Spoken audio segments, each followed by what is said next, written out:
Welcome to the Perspective Podcast. Josue here. As you guys probably already know from the Democratic Republic of Congo, I attend the Oral Roberts University. I'm not sure, but I think they're still probably in the College World Series, but we'll see. Maybe they're Something out. like that, yeah. Something like that. They're doing good right now. Shout out to them. I'm still not going to pay those student loans. Anyways, I preach at times, but, we're not here to talk about that. And today we actually have Chase Brown. He was born in North Texas, or just Texas in general. That's probably more accurate. Yeah. He attended University of North Texas. He's an aspiring philosophic creative. That's not right. Maybe. Right? Philosophic creative? Philanthropic. Philanthropic creative. Wow. Philosophic came out of nowhere. And today is June what? You got 19th.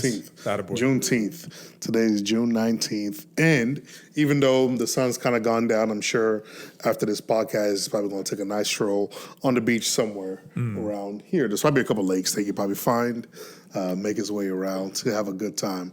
But Chase Brown, how you doing? I'm doing good, bro. Yeah. I'm definitely in the mood for a walk because I've been talking almost all day. We recorded the launch video for Letters from Love Itself, project that y'all will be seeing separate of perspectives here in a little bit. But shout out to Angela and Jasmine Dandridge for that. They killed it. Did a great job. Doing really well. How are you? Yeah, I'm good, man. Been busy. Got back from the retreat. When was that? Wednesday? Yeah, so. This Wednesday fairly recently. So that takes a lot out of you, especially the planning and making sure everything goes good. But trying to figure out my car situation, trying to figure out like what car I want to get. So just a lot of different things like that, trying to take care of. So that's been good. He gonna get a Tesla like PB? Yeah, I want to be like my friend Patrick. I learned everything from him. I want to be like worldwide Patrick, as we like to call him. But today we have a special guest for you guys. We always try to bring a special guest whenever we would bring them on. And so today we really had to go search through the webs, search through Instagram, trying to find somebody that we could bring in. Yeah. So you guys should be familiar with her. She's been on 2 times now. It's first time. Something like that. No, second time. Ingredients. Yeah. Podcast. Yeah. She was on. Yeah, she was here with some of the other Ingredients ladies that we had on a couple months back. Maybe we can get into that a little bit, but she hails all the way from Pennsylvania. Ooh. Yeah, it's very, very far away. A cold place, but a very nice place for those that have been there. So Chase paid me to say these 5 things, so I might as well do my job since I'm paid to do these things. 5 times. Oh, let's see. This is a tough one. 5 times she was actually nominated Teacher of the Month. She teaches the kiddos. And so she teaches them dance, so it's an awesome award for her to be able to get. 4 times she was nominated Dance Battle Champ. She's had a couple of dance battles. She actually had one a couple months back. Ellie. Yeah. Her and Ellie went at it. At the end of it, they were booing him, so she was able to take that title. We still love you, Ellie. Yeah, we still love you, bro. 3 times. We're at 3, right? Yeah. Yeah, 3 times she was nominated. I don't know. Western Conference. We're in the Central, right? Central, yeah. Central time zone. Yeah, but it doesn't really work. I want to do like East or West. We're just gonna go West for the sake. Yeah, the we're more Dallas West Mavericks are in the West. Western right? Conference. Yeah. So 3-time Western Conference Player of the Year. What that means is, whenever it comes to games, she gets serious about it because she gotta give crazy work. So that's 3 times. 2 times. 2 times. She's a good friend. To a lot of people. She asks very good questions. She does. She's very intentional. Yeah, very intentional. Yeah. Loves to get to know people and just be open in all those things. And one time, I don't know. I think you remember. Yeah, but this one's kind of hard. I'm struggling to get this one. It was a long journey to get there. Yeah. Narnia. They traveled across the waters. Got to see Aslan. Yeah. To add some weight onto one of her hands. Yeah. Oh yeah, she's been at the gym. She had to train to be able to, carry Yeah, what's I heard on one of she's them been- hands now. I heard she's been hitting the gym recently though. Really make sure that hand is strong to carry the weight. I think that people want to need a little bit more hints to where we're kind of going with this. She may have grown in her Yeah. ability to love over the last little bit. Yeah. Yeah. Deep love? No. Maybe. I don't know. I can't remember. Do you want to help us or? Yeah. Should I help you? Yeah, you can help us. You can help. You can help. And then we'll introduce you. Okay, well, I'm engaged. Oh, congratulations. Yes. She recently got engaged. Congratulations. One-time to you. fiance. Yeah, one-time fiance. Ladies and gentlemen, let's put a round of applause for Miss Aidan Grace Keene, Yeah. as we like to call it, also known as the fiance, soon to be. Well, like, people are already calling her the ButterWife, the Butter Woman, and she has a lot of those names. I got on one knee and I proposed to her, and luckily she said yes. So we'll see how it goes in a few weeks. If she still feels the same, yeah. So far, so good. Yeah, so far. Yeah, so far, so good. Yeah, thumbs up. Yeah, so Aidan King. Yeah. How's it going? Oh, it's good. Well, as you guys mentioned, I have been in Ingredients, which is a dance company, and that kind of came to a close around May, actually right before I got proposed to. And so since then, life has kind of slowed down a little bit, which is really nice, actually. I have more time to, I feel like, spend time with people and more time to take my time. I feel like I don't always feel super rushed going places and transitioning into a new job, and that's been great. And so, yeah, I'm just chilling. I'm good. Yeah. Love it. Love it. How, not to dive into the deep end real quick, we'll get there more eventually, but how's engaged life been? How's it been to be engaged to this man The one sitting and to your only. left? Am I that's right? Yeah. That's the question. Honestly, it's been kind of amazing. It's like, I was telling someone the other day, I was like, I don't know how it's, like, you hear people who are married or engaged, and I'm like, yeah, I feel like I fall in love with you more and more every day. And you, like, hear that, and if you're not in that, you kind of are like, I don't really get that. Like, what? Okay. Because you just don't know that extent of love yet, I feel like. At least that's how it was for me. Maybe, some people may not agree with that. But I feel like once we got engaged, I was like, wow, that's just like an extra step. It's a step closer to a deeper commitment. And so for me, I was like, I feel even more like in love with you, and like that's just exciting for me. Crying over there. I'm good. Fighting back to you. I'm good. So it's been really exciting. It's been really sweet, and I feel very celebrated and loved and encouraged. And I mean, yeah, there's really no one else I'd want to step into the next step of life with. So it's been great. Yeah. Yeah, yeah. Being engaged is, I don't know. It's interesting because just like you're not dating, you're not married. You're like in this weird in between, to where like some of your friends already consider you married.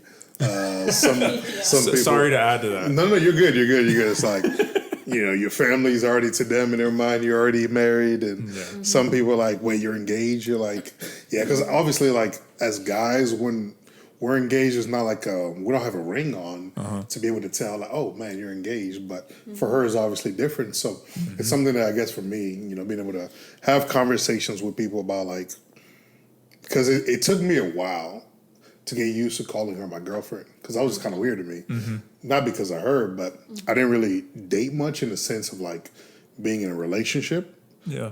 So I never developed the cute nicknames that people give people. Like to me, that stuff was always kind of weird. So even saying like, this is my girlfriend was always kind of weird. And then now it's like, oh, this is my fiance, sounds even more weird. And so. But it's a good time. I think it's allowed us to be able to have more intentional conversations. I feel like we've always tried to have intentional conversations, but now more so than probably before. Because it's like, without a shadow of a doubt, we've already made that commitment. And so it's like, I can almost liken it to, you're getting ready to buy a house, you buy the house, now you got to figure out how to furnish this thing. That's kind of what engagement feels like. Before you move in, trying to figure out like, man, how do I furnish this house so it's a home? And I feel like the conversations that we're having now is helping us to make it more of a home in this analogy that I'm using. Does that make sense? Yeah. Yeah, I just came up with that. I'm going to preach on that one day. So, I just came up with that. Yep. I love it. So then from there, because I feel like a lot of people struggle with this, how did y'all get to the place, and both y'all answer this, where y'all gain peace about committing to each other for the rest of your life, of taking away comparison, taking away is there better, and looking at the person in front of you and being like, yeah, I'm down to do this for life. Yeah. I'm down to ride with you for life. Yeah. I feel like mine's pretty long on this. Oh. Yours is too. If it's not, you can go first. I can go first. Okay. Yeah, so, I mean, our story is kind of one with many twists and turns. So maybe at some point later I can share the full story. But basically last summer I had like gone away to work at this camp for a couple weeks. And then long story short, within that, we were like, okay, we're not going to communicate during that time. And also I didn't really have like a way of communicating because at this specific job I was doing, like, you just didn't have your phone on you except for maybe 24 hours. So anyways, all that to be said. So that was that whole time period. And actually just before I had left to go to that camp, we had almost like reconnected in the way, and we both decided, we were like, okay, we want to continue to pursue this, but it's really hard because now I'm leaving. And so it's like we almost like made that decision, and then I just like left. And it was just kind of like unfortunate timing in that. But I felt like throughout that time, and I mean, I'm sure Josue will share more into what his perspective was during that time. But that whole summer, I was kind of like, honestly, there really isn't like, I don't know. He's that person that I keep thinking of, and he's that person that I keep envisioning like a future with. And so then even when I came back, just almost the way that I feel like he even pursued me without me being near him, I was like, okay, wow, that's a deep pursuit. And I could really see that. And it was like our feelings still were the same kind of when we first made that decision before I left. And so it was a very interesting time in my life, because I was like, okay, so we're both like really serious about this and we want to continue this, but yet he's not here.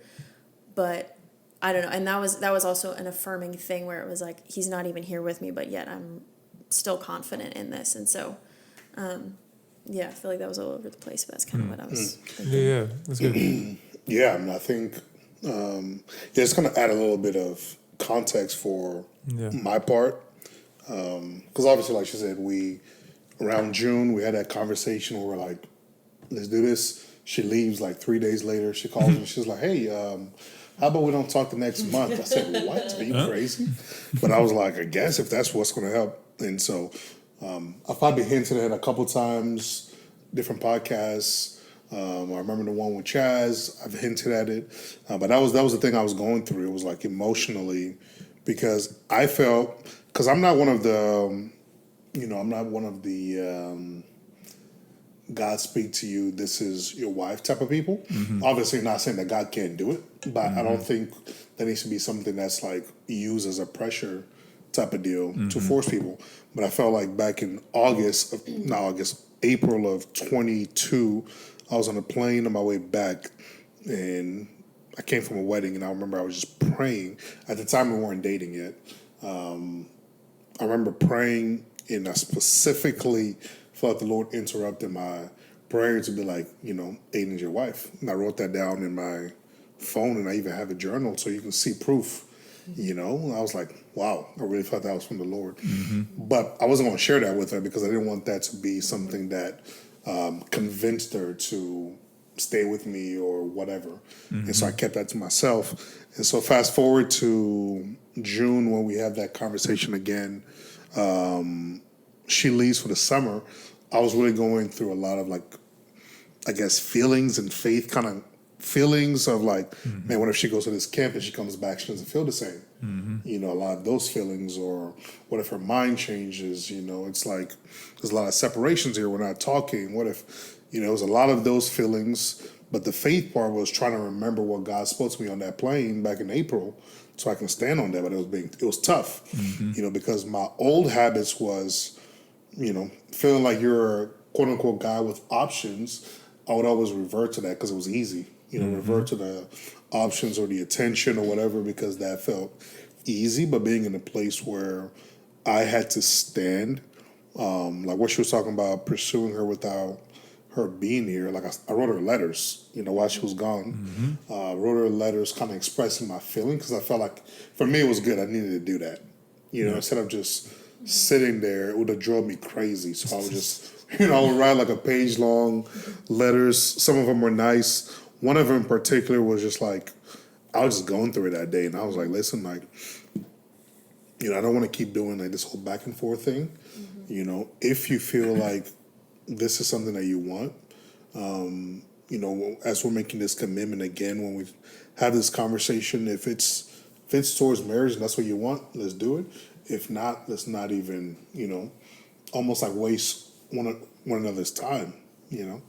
And so just writing real, like, authentic messages and letters to her, you know, just to make sure she knew what I was thinking, feeling, keeping her updated, and just, it really helped me to process, you know. But in terms of the piece, I feel like I received that confirmation back in April as we were kind of dating and breaking up and dating again and figuring things out. That's where I was really... That time when she was gone for 5 weeks was really where I was trying to figure out the piece. So one day I remember going to work and, you know, I felt like the Lord really had me say, I love this girl out loud. And when I said it, it took a lot of weight off of me, you know? And I was like, man, because I've never said it about a girl before. I mean, I've only ever had like one relationship, and that was like a month long. You know, so you guys now know my dating history. So there was never an opportunity to say that to somebody in that kind of way.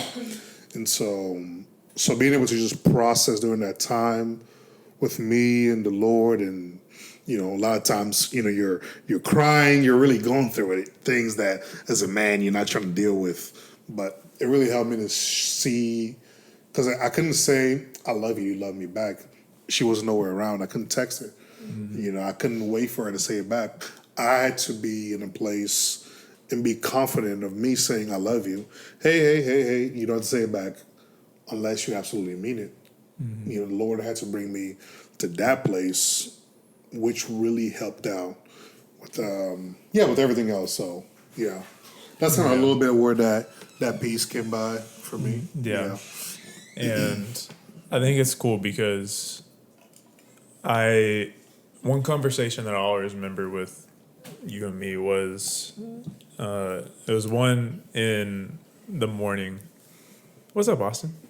Well,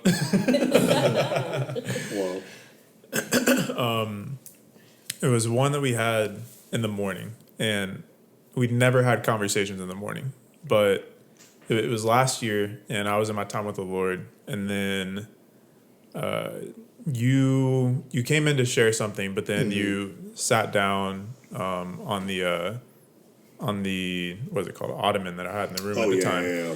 And we were just talking about like our relationship stuff at that point, where there was relationship stuff that I was processing and going through at the time, and then you were processing all of this. But it was cool because I felt like that was the most open and honest that you had been about a relationship at that point. And granted, like, it's not like I'm the only one that you did or could process life and relationship stuff with. I actually didn't talk about it with a lot of people. Exactly. And so, but in it, like for me, something that I saw in you was like there was significant growth in your ability just to like express it and be honest about it, that I think eventually led to like the peace that you had and allowed you to be like settled in that. Because I think sometimes like whenever people don't really have peace around things, they kind of like just hide it and don't really want to express it or process it. But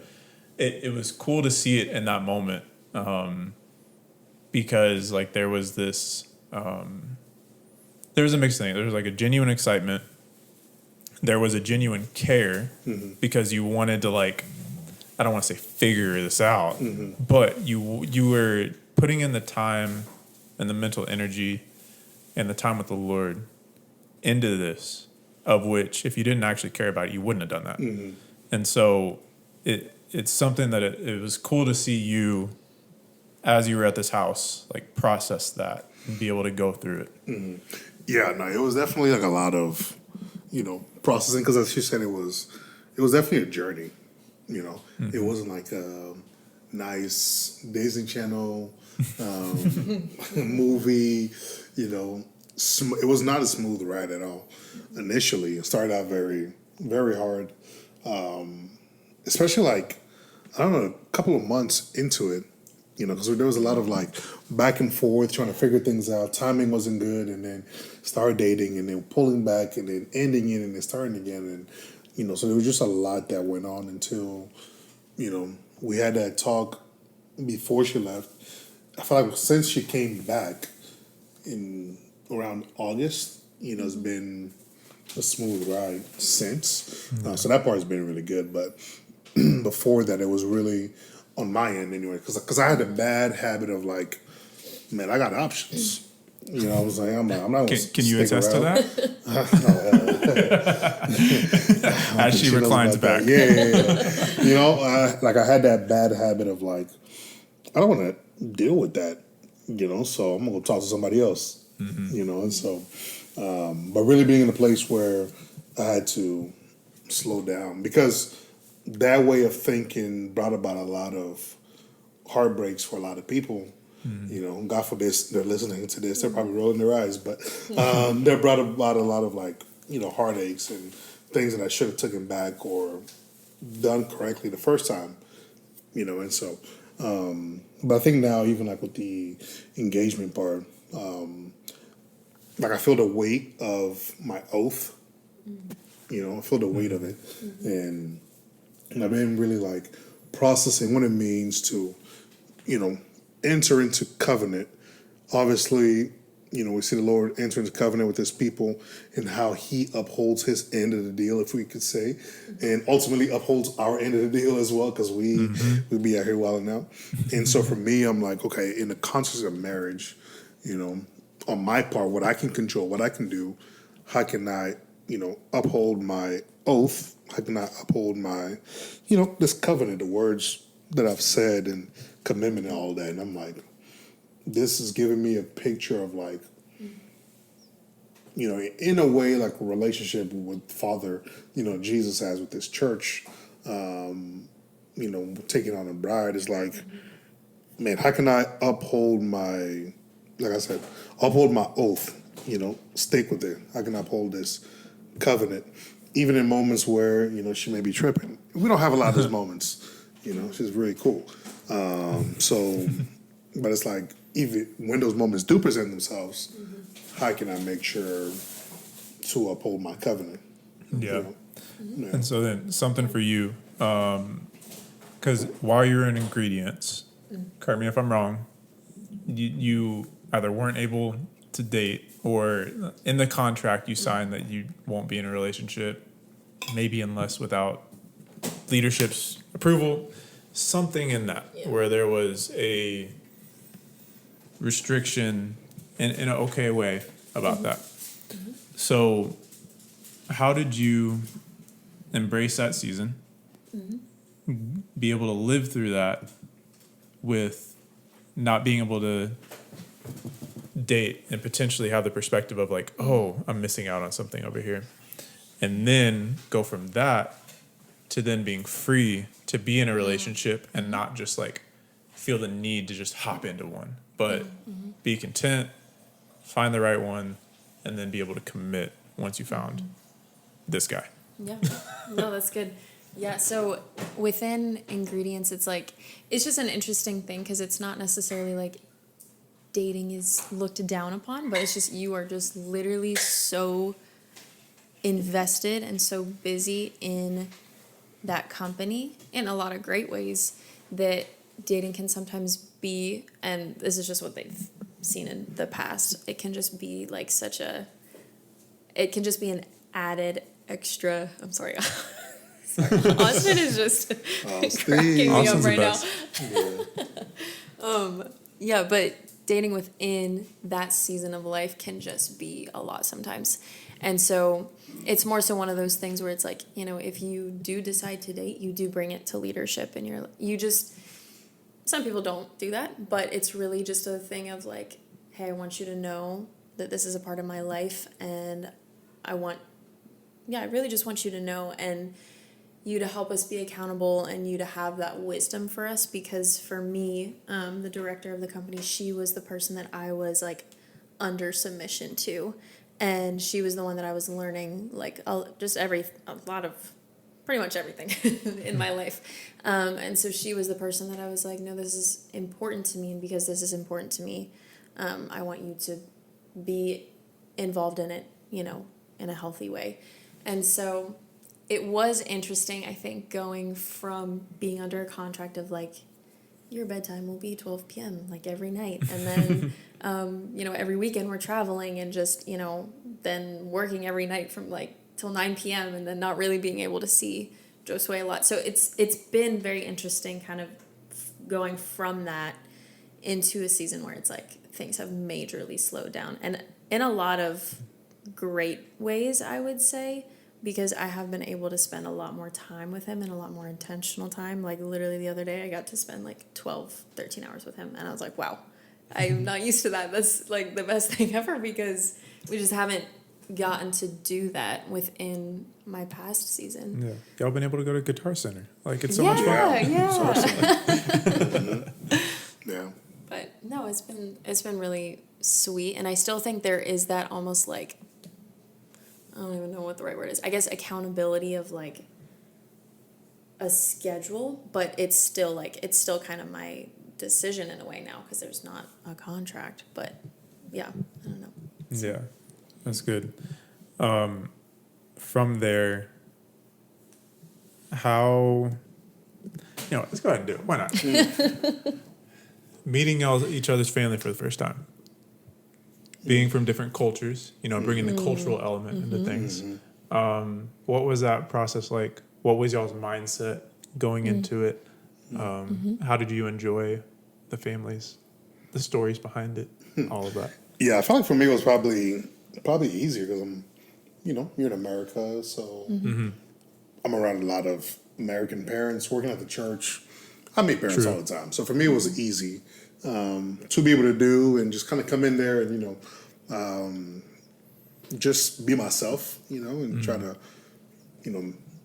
be comfortable, be confident, trying to crack jokes and things like that, smile, things of that nature. So I felt like for me, because I met her parents for the first time, I think it was actually back in August of last year, we went to lunch. We had maybe a 2-hour and 30-minute conversation, which was great. Had the time on his watch. Yeah. No, because I remember when we got there and then when I left, because I actually had to come back for something. But it was great just being able to sit down with them, talk with them, carry the conversation. And because Aidan was just sitting there, was taking it all in. And so, they were. No, she did not. I was trying to be nice about it. She didn't really say much, and so they were talking to me. I was talking to them. We were really engaging each other in conversation and getting to know them, getting to know me. Because I'm sure they were like, man, who is this guy that I'm sure our daughter's been talking about. Want to get to know him. If he's one day going to be part of the family, want to start spending time together. And so we got to do that, and then also for Thanksgiving, I was able to go over there to Mechanicsburg, Pennsylvania, spend time with them for maybe 2-3 days or so, and just spend more quality time, getting to know them, just continue to foster and build that relationship. And so for me, I feel like that transition was a lot easier than maybe what she's about to go through. So, yeah. Yeah, so for me, I met his family back in, it was I think it was right before Thanksgiving. The Monday before. Yes. The Monday of Thanksgiving week. And so, and I had actually just gotten back from tour like that weekend, I think. And so that Monday, I had like the day off. And so I went over to his parents' house, and I honestly was just very open to just whatever. I was like, I'm just excited to meet them and just to get to know them. And I'm just very open to whatever they want to tell me or whatever they want to say. Or so I just remember they were very, very welcoming. And one thing I do really appreciate in their culture is just the level of respect that they have for one another, and how they talked a lot about their, like, Josue, like when he is in a relationship with someone, like they're basically part of the family. Like they were just really very welcoming of me, and they're like, you're basically part of the family now. And so we just really, I talked about my family, they talked about their family. And it was just, I just remember the whole time, like even leading up to it, I never felt anxious or worried or like self-conscious. I was just, there was a lot of peace. And I remember Josue's dad, he asked me, he's like, so what are you feeling right now? What are you thinking? And I was like, I actually have a lot of peace right now. And he's like, that's good. That's from God. And I was like, yeah, it is. And so, they're very, very kind and welcoming people. And so I had a great encounter with them for the first time. And so, yeah. Yeah. I'll say your parents are great. Because, whenever we had the Congolese dinner, granted, I think I met your mom a couple other times in that. But, and I mean, obviously, your sisters, your brothers. Yeah. I'll say, shout out, Daniel's funnier than Emmanuel. So throw that at him. Yeah. They all can take second place, Good for them, though. True. Yeah. But your mom, I've impressed isn't the right word, but it's the only word that's coming to mind right now. But just every encounter I've had with your mom, she's gracious. As you said, she's welcoming. She honors people. She values people. Really good listener. Like, we can see why you have any of the positive traits that you have today. And any of the redeeming traits you have today. The good ones anyways. Yeah, she's always asking about you. You're like probably one of my few friends that she knows by name. I'm like, how's Chase? I'm like, wow. You still remember him?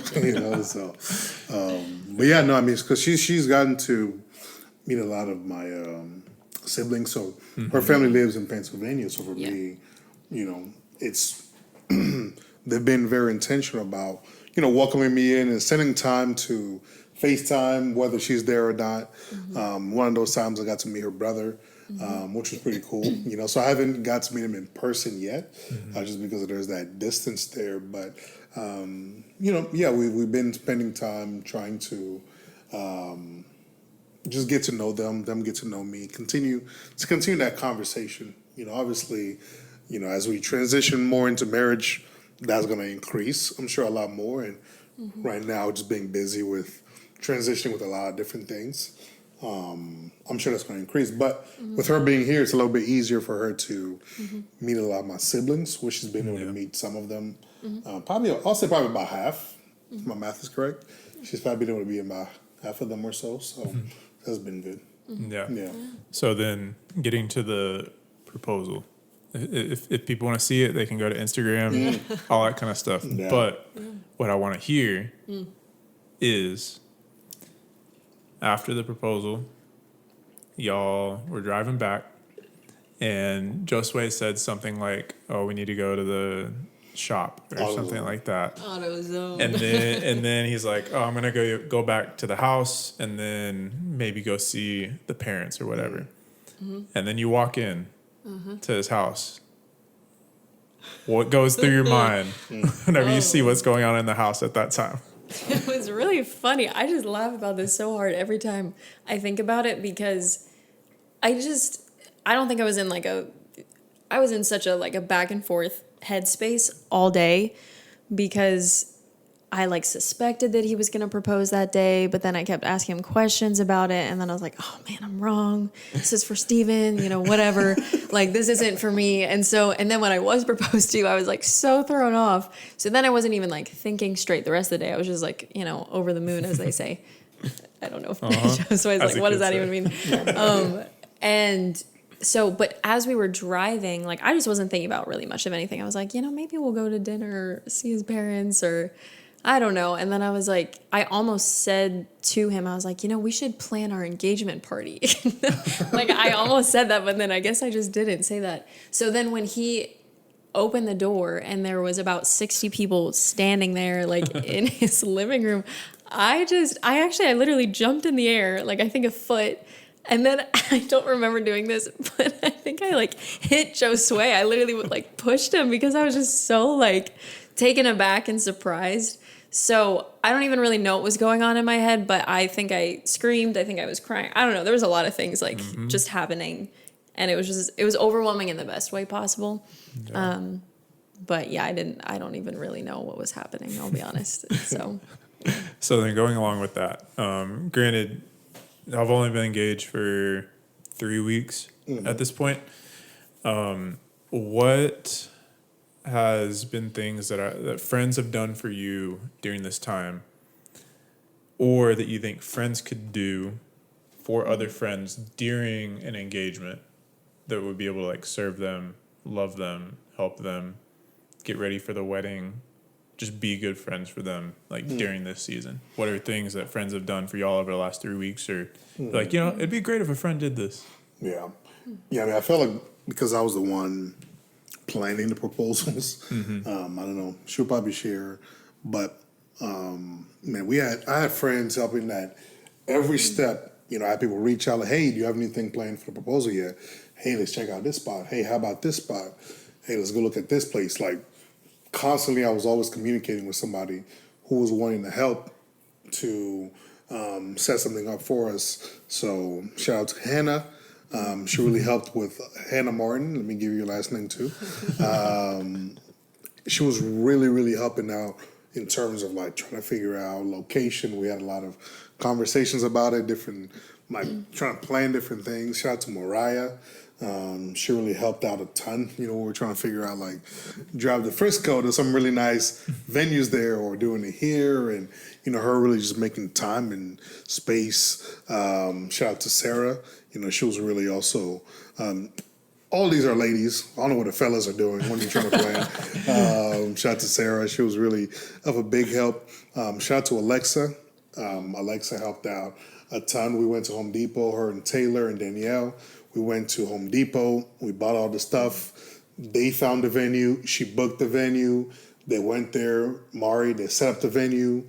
I mean, there's one guy you could give a shout Yeah, out to. Ronaldo Darvish, they filmed and did videography for us. So we have a video. I need someone to edit that for me. But so they were a big help, right? Shout out to Carissa, Jasmine, who you mentioned earlier, and Zach as well. They decorated the house. They came there, made the balloons. They're the reason why I was so quiet when we were about to walk in, because they got everybody to be quiet because we were there, and they made sure everything at the house was good, so I didn't have to think about it. I didn't know what I was going to walk into in terms of decoration, food, and all that. Yeah. They took care of everything, So shout out to them for really, really helping out like in a big way, because it makes me think like there's this almost sometimes feeling amongst people where it's like, I only need my 3 group of friends and I'm good. I'm like, no, you need more than that, because it's like, I feel like as people, we have, I have friends that do so many different things, and they've helped me out in so many different ways, and I hope I've helped them out in so many different ways as well. And so, man, when I needed someone to help with decorations, one of my friends happens to be a wedding coordinator, and she had balloons, and she said yes signs, and knew how to, organize these different things.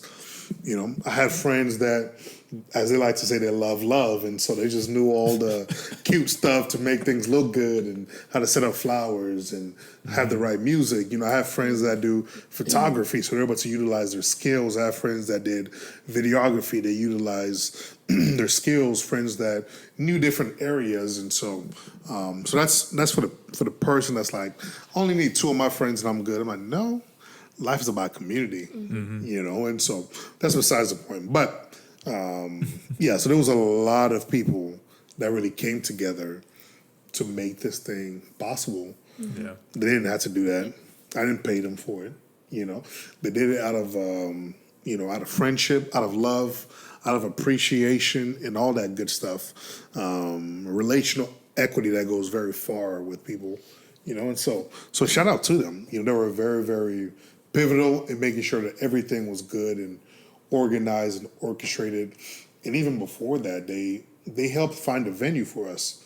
They helped find, talk to her about wedding dress, because my big thing was like I didn't want her to feel stressed about the wedding process. And so I threw her in a group message with other girls. I'm like, hey, this is y'all's responsibility. Like I literally just threw it on them. I was like, hey, help, we need help. And so they've just taken me up on that, and they'll reach out to her and make sure she's good. She's not worried about this. They're sending her different things so she can take weight. The weight can be lifted off of her. So lots of people have helped out in this process. Yeah. Yeah, no, I think as we're talking about this, I don't know, it really has opened my eyes to just the importance of community. I know this isn't really like the question you were asking, but man, like, I don't know, in the Bible, it really emphasizes a lot on community. And I'm just like, I don't know how you can do life without community, but then with very like pivotal, special moments, like when community pulls through and they're like family, that's when it's like, okay, I really feel like the hospitality of the Lord right now. And it's just, I mean, a lot of these people, it's like, no, I would do the same thing for you too. Like, it's not just like a one-way street. And so, yeah, it really blew my mind. Like, I think that day I just was so overwhelmed by just how loved I felt, not just for me, but for Josue too, and how much people just cared for us, and they wanted the best for us that day, and they wanted us to,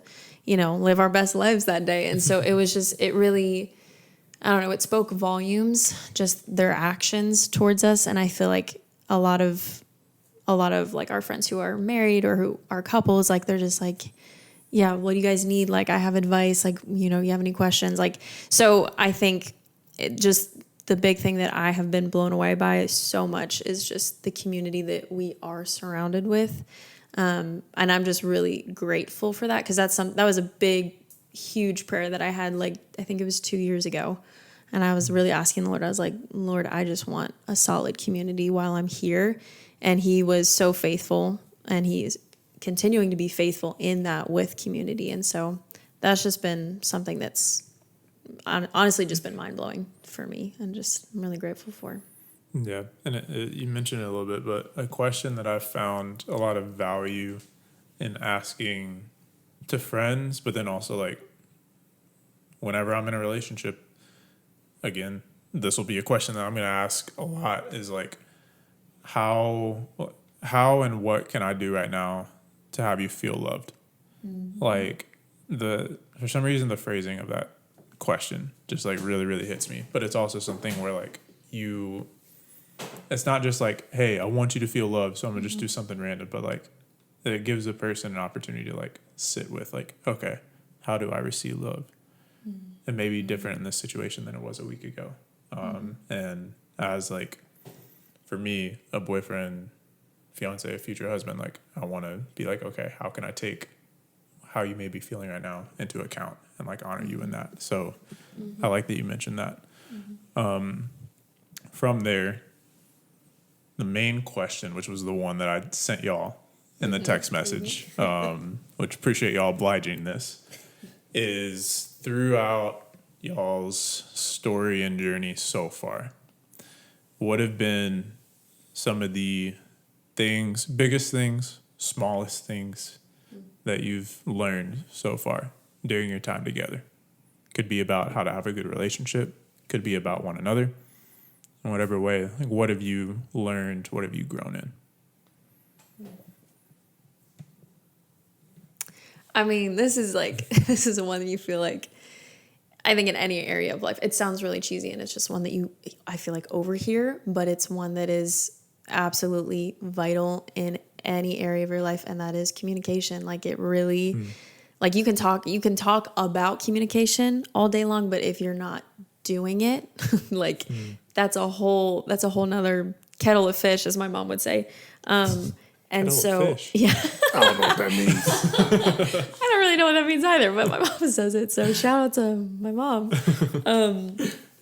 But yeah, I think just like literally communicating about everything, and that helps us a lot because, I mean, Josue's told me so many times, he's like, I actually can't ever read your mind. Like, you have to tell me. Yeah, I'm honest about that. I'm not a mind reader. He's like, that's not a spiritual gift, but. No, it's not.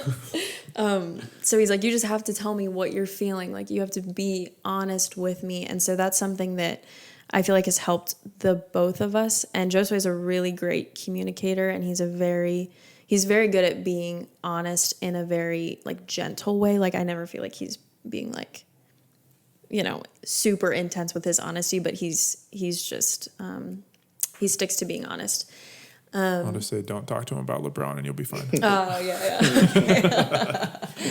That's good to know. So, yeah, I think also something that I have learned about him is he's very observant, but he also, like, when he has his mind set on something, like, he's going to achieve it. Like, I feel like he's not like a slacker. Like, he doesn't, just procrastinate on things. He's very intentional on taking care of things, and I always feel very taken care of by him, and that's just a way that like I think I feel loved. And so yeah, those are just some random little things to throw out there, but those are the things I've learned.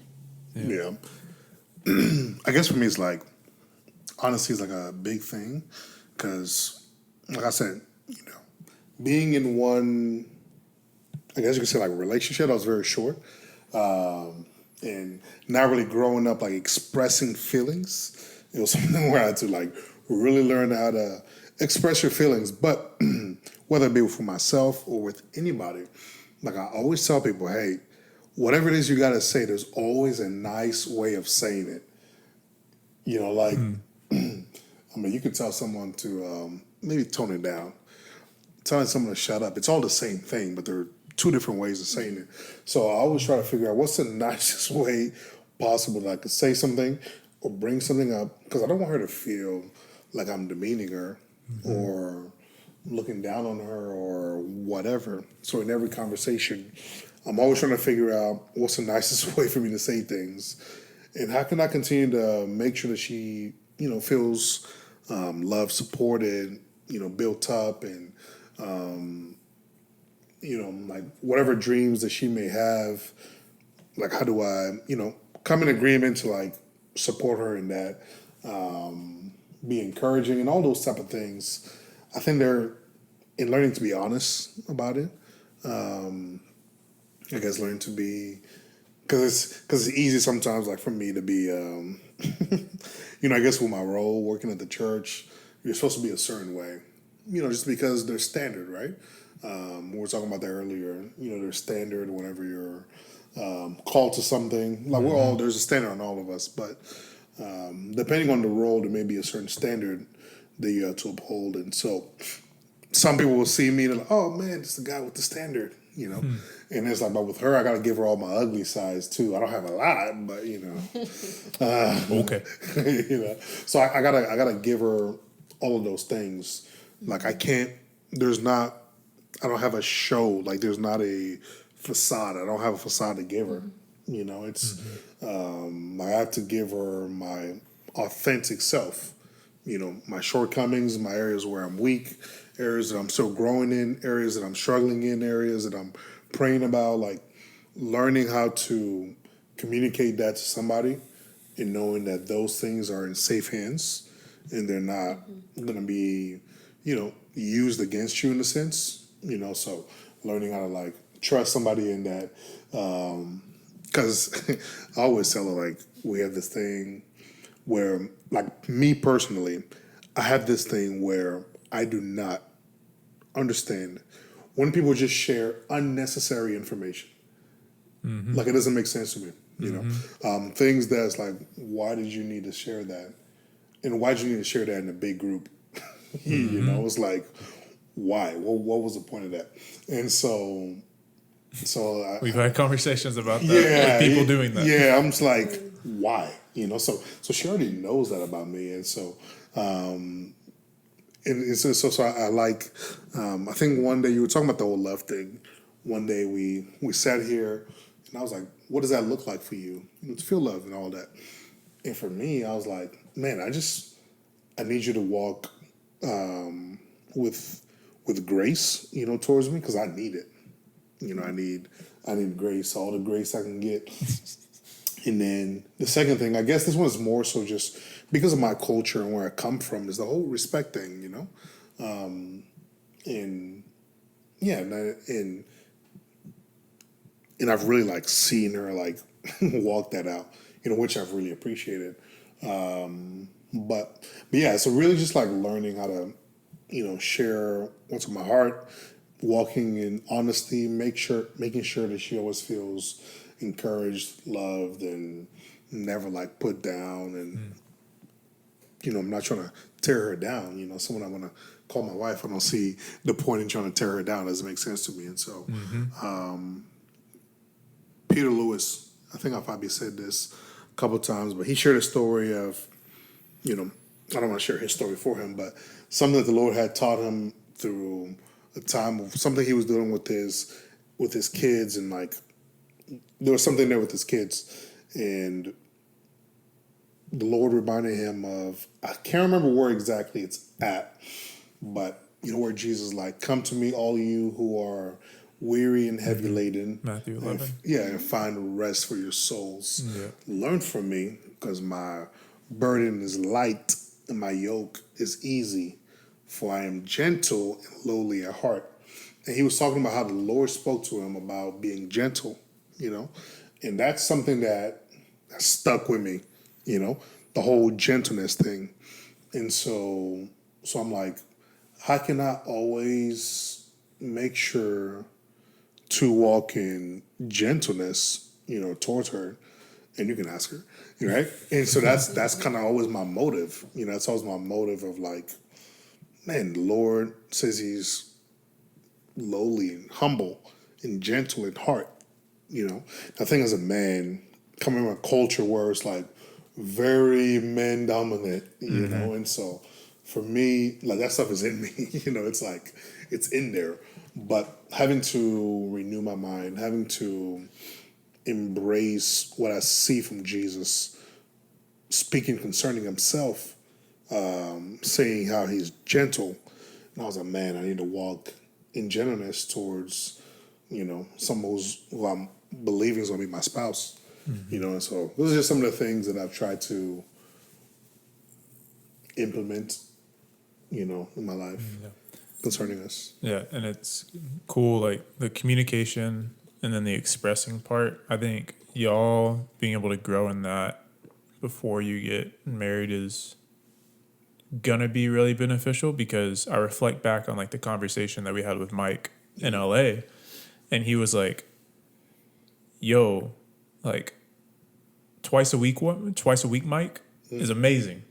Every day Mike, that's a different story. But like basically meaning like whenever you're dating, you can put your best foot forward 2 times a week, no issue. But trying to put your best foot forward 7 days a week in marriage, like that's a different story. So like inevitably difficult communication, conflict, difficult expressions is like gonna be there. And so being able to however much be prepared for that, and not like bringing that conflict intentionally onto yourself while you're dating and just making yourself miserable because, we're going to toughen up and then be ready for marriage, because it's like we aren't going to want to be married if we're going to do that. But in it, just embracing it whenever it naturally comes up, and y'all doing that, I think is really, really going to help for y'all's journey in that, from what Mike had to share. Because bro, that really like good. listening back to that podcast, like that hit me so much, because we were asking Mike like, oh, like how do you make the honeymoon phase like easier and whatnot? Because like I feel like with biblical marriage, like we all know, or biblical marriage advice, we all know like, okay, the honeymoon phase is gonna happen, and then afterwards, like, it's gonna get tougher for because you have to work through different things and you have to learn to deny yourself and all this. And Josue was like, man, I'm just going to be a marriage counselor and just teach people to deny themselves and not call it that, but and not say it's from the Bible, but help people out and all that. But in it, it's like, Mike was like, how do we teach people to deny themselves so that they're able to be like prepared for marriage? And he was like, I mean, I don't think the fullness of it can be done without like the fullness of the challenge of marriage, but like a piece of it can come through dating and embracing that conflict, like whenever it just naturally comes up. Yeah, it reminds me of a story. When we went to get her ring, actually, we were at the place, and the guy was just throwing a lot of numbers, and I was just like, whoa, that's a lot, and so it was just a lot, in terms of, I don't know if something else was going on that day. I can't remember. But I just remember like sitting there, just I was in my head, and she's not like a physical touch person, and so I was in my head, and I remember like looking at her, she's just sitting there, and I was like, man, like this is one of those moments where like you would want someone to comfort you, type of deal, and she didn't do that, and I remember a part of me was wanting to like almost I don't get upset. I don't remember the last time I was upset, but a part of me was like almost wanting to feel a certain way because she didn't do that, and a part of me was wanting to make that a reason to like be angry. I wasn't even gonna get angry. It was just whatever feeling that is, Yeah. Part of me was just wanting to feel that, and I remember the Holy Spirit really asked me, was like, dude, what if she doesn't know you want her to do that? And I was like, oh. What if she can't read your mind? Yeah, I was like, oh, interesting. So when we got in the car, we were talking, and I pretty much just told her that whole thing and how what the Lord, even what the Holy Spirit reminded me in that moment, and she was like, wow, like I didn't know, thanks for letting me know and all that good stuff. And it taught me a lesson is like, why get angry about something that's unsaid expectation, something someone should know? Hey, you never brought it up, you never talked about it, and so it's like, why would that be a reason just to be angry and to sit in anger and cause whatever? So yes, it's that whole like denying yourself type of deal, and being like, man, like somebody didn't know. That shouldn't be a reason for you to feel a certain way. You might feel a certain way, but communicate, talk about it. Like we talked about it in the car, and that was good. So it's like small things like that. For me, because I feel like the Lord, He'll check me. He'll check me. I'm about to say whatever. Hey, you gotta say it better. You gotta word it better. You gotta phrase this better. Or even just the story that I shared, because it's important. I think it's important. There's a pastor I listen to. I've talked about it. You probably know his name already. Pastor Dan Moeller. He talks a lot about love and not living at the expense of other people. Just because you're angry, all of a sudden people got to walk on eggshells around you. People got to live a certain way around you just because you're angry and you want to be angry. And it's like, well, you're not walking in love. You're still not dead to yourself yet, because you're causing other people to live at the expense of your emotions that are so up and down. And so learning to, die to myself. And then you even, you look at what you look at what what Paul writes in Ephesians 5, and we read that, and when people are doing weddings, things like that, husbands, wives, respect your husbands love your wives as Christ loved the church, gave himself up for her, and he washes her. He says he washes the church with his words. So for me, words are important. So it's like, that's the example I learned from Jesus. I didn't come up with that.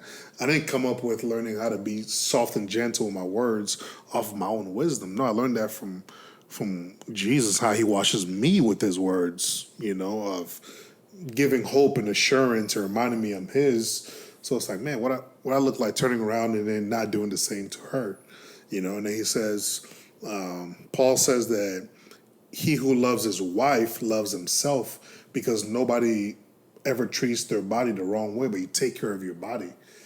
So in the same way, it's like, don't tell me you love your wife, but you don't take care of her. That isn't, it's not love. That's exactly like his point in saying all that. So for me, obviously I'm not there yet, but I'm trying to learn and put those things into action. I'm trying to put good habits together so that whenever we do get to that point, things that we can rely on and lean on and all that good stuff. So yeah, there's a lot of things kind of learning and making sure they're actually applicable, in the context of our relationship and all that. So yeah.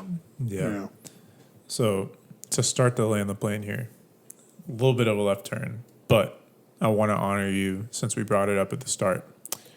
The last time we had you on was the ingredients event, the Now or Never encounter. So wanted to come back around to that. How, as a follow up to the last conversation, how was that, and whatever you want to share? Oh wow, man, it was definitely a full day because we were there for about I think like 18 hours. So it was a long time, but it was one of those things that, our director, she just really felt on her heart to just really be obedient with it, even though it seemed like this crazy faith moment for what we were doing at the level that we were doing it at. And it was just incredible because, honestly, a lot of the times in ingredients, the things that we're doing, especially if we go on tour, we do an event or, a booking or something, a lot of it is behind the scenes. Like, of course you see us on stage, but then there's a lot more like behind the scenes things. And so sometimes we don't even hear about half of the stuff that really goes on. And like, I didn't even really get to hear the speakers because I was like running around backstage.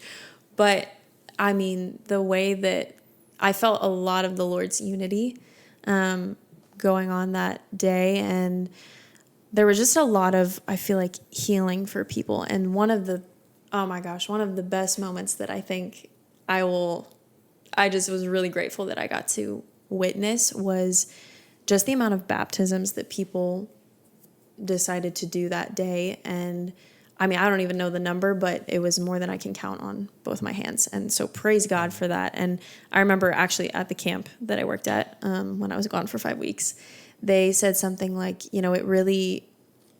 it's not about you. Like when you're counseling or you are, loving on the kids that are coming in. It's not about you. It's not even really about you seeing like them make that decision of salvation. It's really not like that's a gift to see those things happen or for them to, make that decision of wanting to be baptized. That's a gift from God, because really it's like you can plant that seed, but you may not always see it come to fruition. And so I remember standing like on the side of the stage, watching all these people get baptized. And I was like, that is such a gift from God, because it's like, obviously that was him, that was the work of his hands, but like that I get to witness that. And even if I had been in ingredients for all those 4 years and that was the only thing like that I got to see, I was like, that is worth it for me. And, for people to be set free and healed, I was like, that is such a gift to witness that. And so I think for me personally, that was the biggest takeaway, because there was just kind of a lot going on. And, I don't know if we ever danced the way we danced that day, because that was like our last push. But the Lord was just really gracious and faithful, and just, it was such a joyful day too. And so, yeah, it was like, what a way to end the year, so it was really good. It was really good. Yeah, definitely the 3 trees, right? 3 gardens. 3 gardens. Close. Same thing. Was really, really great. And as someone, self-admittedly, who struggles with like understanding the dance things, as we talked about last time, it was still cool for me to be able to like pick up on some of the themes, some of the messages in that, and be encouraged by that. It was really cool. Good. Praise God. Do you have anything you want to share? No, I thought it was. As someone who was in attendance? Yeah. No, it's crazy because, like you said, we talked about the dance stuff, and it's, for me, I'm like, because I've been to so many of their productions and things, and everything else. I'm like, I'm trying to understand to the depth that they understand what they're doing, and so visually it helps whenever you see like the Three Gardens, for example, or just even some of the other dances that they did. Barabbas was very like moving and powerful, and then you hear the story in the background.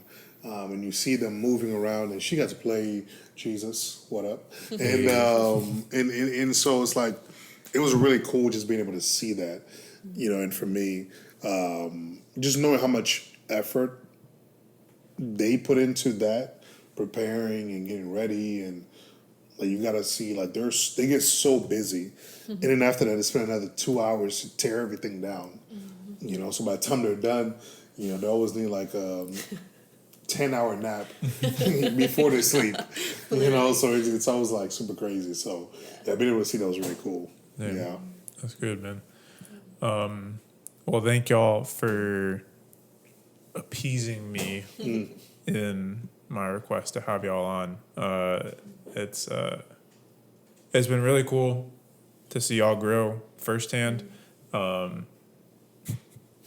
I don't know if it was y'all's first date, but I always remember the first dinner that y'all had here at this table, because I was over there on that couch and I was like, this is entertaining. Oh, no. This is great. But it's been super cool, and I appreciate y'all being intentional about friendship, not just with me, but with all of us, even while being in a relationship, because some people, whenever they get into a relationship, it can be like, oh, we need to focus on ourselves. Like, no, we're not going to hang out with anyone else. And they just become like recluse and just like, sorry, y'all in hibernation? Like, what is this? Yeah. But so it's been cool to see y'all continue to stay involved in it, and to know that theme is going to, and that intentionality is going to continue to be there throughout the rest of y'all's lives, and the people that y'all are going to impact with that. And I'm glad that y'all were able to share your story a little bit. Hopefully something from this was able to encourage y'all. Y'all were able to like process things a little bit more. Like this become maybe even just like 0.5% more real to y'all. But I guess I do have one last question before we end. How in the world do y'all have 12 bridesmaids and 12 groomsmen? What is this? It's a number. Yeah. So I think I told her, I wasn't joking, but I also wasn't set on it, and I forgot about it. And then so I asked her, I was like, hey, do you have your groomsmen? You have your bridesmaids? She was like, yeah, I have 12. I said, oh, wow. So you took me very seriously. I said, okay, I gotta go fight 12. And so I was like, yeah, I didn't know if that's how many I wanted. Obviously, I wanted it to be a big number. Yeah. And I told her that, and I was like, maybe I might have like 20 or something, And so, she got 12, and I was like, okay, now I got to ask 12 people. But that was easy. All the homies. Some people had to leave out, apologize. But, yeah, I think it's a nice mixture of people for sure. Definitely. Yeah. Hey, I'm happy to be your token. Yeah. Oh, yeah. Shout out to Chase. He was the only white guy in our group. We appreciate that. We need that. The contrast is going to look so crazy. Oh, yeah. Because on her end, like, everybody's white except for one person. And on my end, it's like black, Mexican, Korean, white, black. So, so it's going to look good.